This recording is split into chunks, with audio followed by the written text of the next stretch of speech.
Hey, good evening, guys, and welcome to Storyteller's Corner for Friday. Friday the 20th of March. I got a date right. Whoo. And it made me cough and remember the date. I think it's connected in my brain, the coughing. Anyway, guys, as I said, welcome to Storyteller's Corner. And when I lift my hand, you know I'm going to point that way. It's back to Topsy Tickle Town tonight.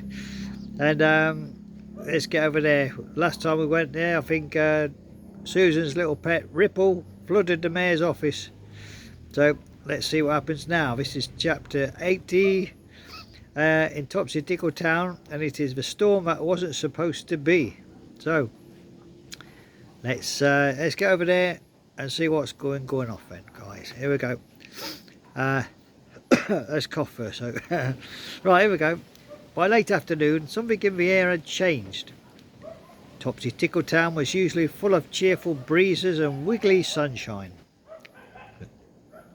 But now the sky felt heavy. Clouds gathered slowly above the hills, not that fluffy kind, not the polite kind, those clouds that grumbled. I know the feeling, guys. Down by the fountain, droplets of leftover water from the mayor's office flood still glistened on the cobblestones. Ripple sat quietly on Susan's shoulder for once.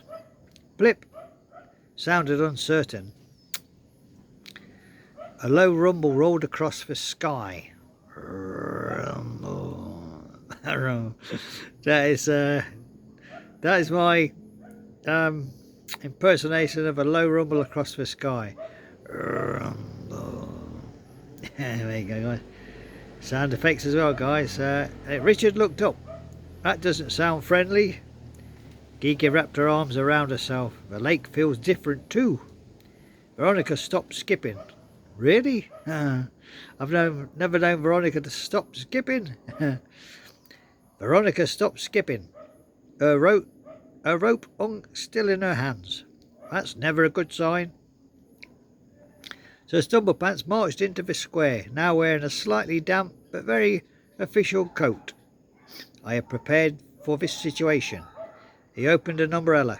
It immediately turned inside out. Oh dear. The wind picked up. At first, just a whisper. Then a swirl. Then a whoosh that tugged at hats, signs, and Sir Stumblepants' dignity. Almond stood near the edge of town looking towards the lake. His eyes narrowed. Well now, he says quietly. I'm trying to squint my eyes, guys. Feel like Clint Eastwood, don't you, when you squint your eyes? Now then, he says. That's Homer's catchphrase. Well now. In a Clint Eastwood growl. Holman's eyes narrowed. Well now, he said quietly, that storm didn't travel here. Gigi turned to him. What do you mean? Holman pointed towards the lake. It started there. No, there. Oh, the Eggman's coming too, guys. You know what that means. My toffee dog's going to kick off in a minute. The Loopman's coming, the Eggman's coming, so we'll continue until he gets here. The Eggman is fast becoming part of our Topsy Tickle Town stories. Every night he walks past our gate. So let's carry on. Homer stood near the edge of town looking towards the lake. His eyes narrowed. Well now, he said quietly, that storm didn't travel here. Gigi turned to him. What do you mean? Holman pointed towards the lake. It started over there. Everyone looked. Far in the distance, the lake was no longer calm. It was churned. Waves rolled across its surface, and the glowing light beneath it flickered wildly.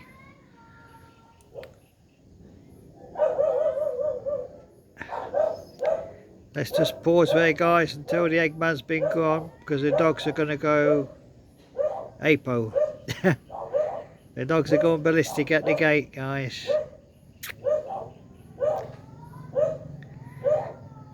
Yeah, so the Eggman go by, guys, because the dogs don't like having their evening peace disturbed. And can hear Toffee kick it off. So here we go, guys. Let's wait for the Eggman to go by. There we go. There we go, guys.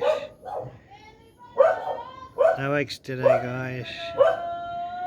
We're fed up of boiled eggs.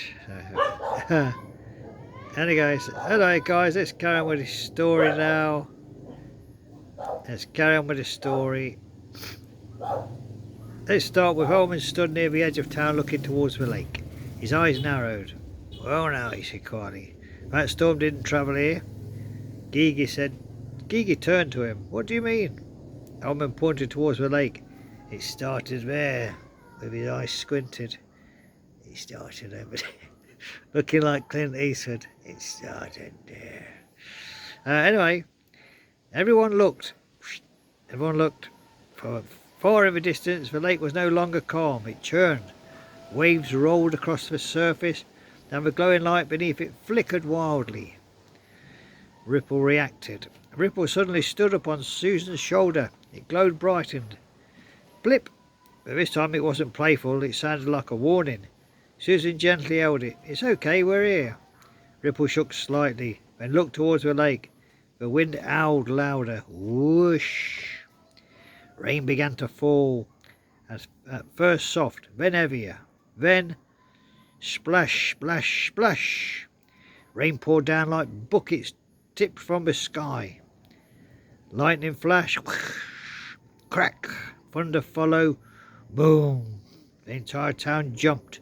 Richard stood tall, shielding the smaller buildings from the wind as best he could. Everybody stay close, he called. Veronica tried to skip but got blown. Veronica tried to skip but she got blown away like a leaf in the breeze. Come back, Veronica. Okay, no skipping in storms. So Stumpypants chased his hat. Return immediately. That's an official hat. Come back. So Veronica's got blown away like a leaf in the wind. So Stumpypants' hat blew off and he's chasing it down the road. So it's chaos, guys. It's chaos. Okay, no skipping in storms. So Stumpypants chased his hat. Return immediately. That's an official hat. Patricia and Lisa huddled under the bakery awning. This is more than weather. This is more than weather, Lisa said, scribbling even in the rain. Gigi looked towards the lake. The glowing light beneath it surged. It's the Guardian, she whispered. It's the Guardian. It's upset. It's upset. The lake cried. The storm grew stronger. The wind twisted. The rain slanted sideways.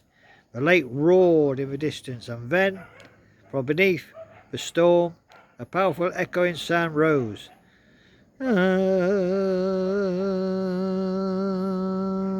It was calm, and it wasn't calm anymore. It was loud. It was strained, almost like a cry. Ripple trembled. Blip, blip, blip.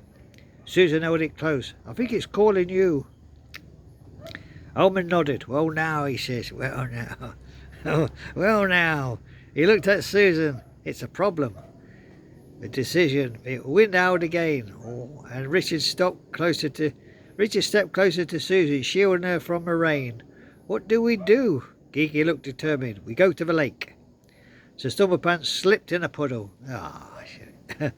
So Stumpypants slipped in a puddle. He's a disaster, that guy. His hat's blown away. Now he's slipped in a puddle. It's wondering he's like chasing Veronica who got blown away. Like a leaf. And then, guys, I'm trying to finish this without laughing. Gigi looked determined. We go to the lake. So Stumpypants slipped in a puddle. I support this plan from a safe and dry distance. Veronica raised her rope. I can help. Oh, she's back. Veronica's back. I can help. Holman grabbed his coat. I'll lead the way. Susan looked down at Ripple. The tiny creature glowed brighter now. Not wild, but steady. Blip. She nodded. Okay, she said softly. Let's help you home. Lightning flashed again. Thunder shook the hills. Thunder shook the hills. We've got to have sound effects, and the lightning flashed again. Thunder shook the hills. So Here's me all shaking, guys. And together, through wind and rain, they began moving towards the lake. As they reached the water, the storm reached its peak. Waves crashed. The lake glowed wildly. Then a deep voice roared again. Then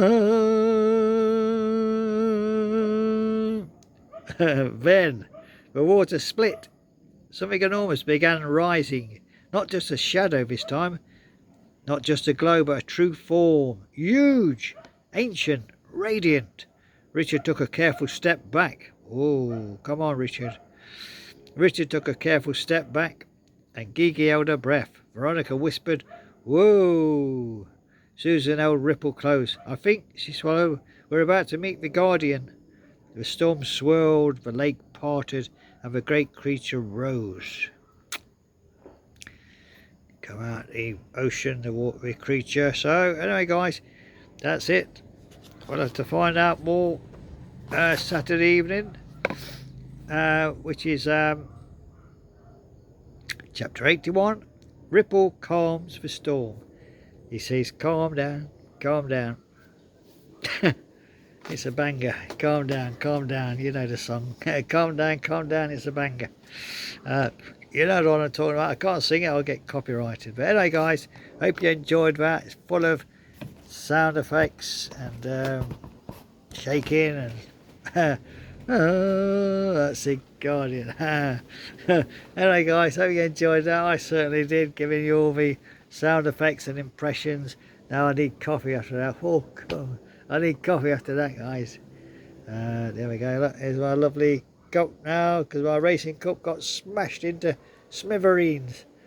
I dropped it on the floor the other day and crashed. I'm still giving the side of sound effects, guys, don't I? It went crash and smashed into a million trillion pieces, but this one will suffice, guys. Oh, it's lovely. It's coffee, but it's Topsy Tickle Town before coffee. Topsy Tickle Town before coffee. So there we go, guys. Join me Saturday evening for chapter 81. Ripple calms the storm. So all's not lost. So there we go, guys. But Saturday morning, we're going to Portsmouth Harbour in the United Kingdom to visit young David Toff and Eliza, who is expecting a baby. And it is chapter 36 in the Quiet Sea, and it is at the turning of the tide. So let's see what the tide is turning into. So we'll see. There we go, guys. I won't say no more. I'll give the spoiler alert. I might give the show away, so I won't say any more what's happening in Portsmouth Harbour. You'll just have to wait and find out tomorrow. Join me tomorrow for that, and then we're off to Topsy Tickle Town in Saturday evening for chapter 81.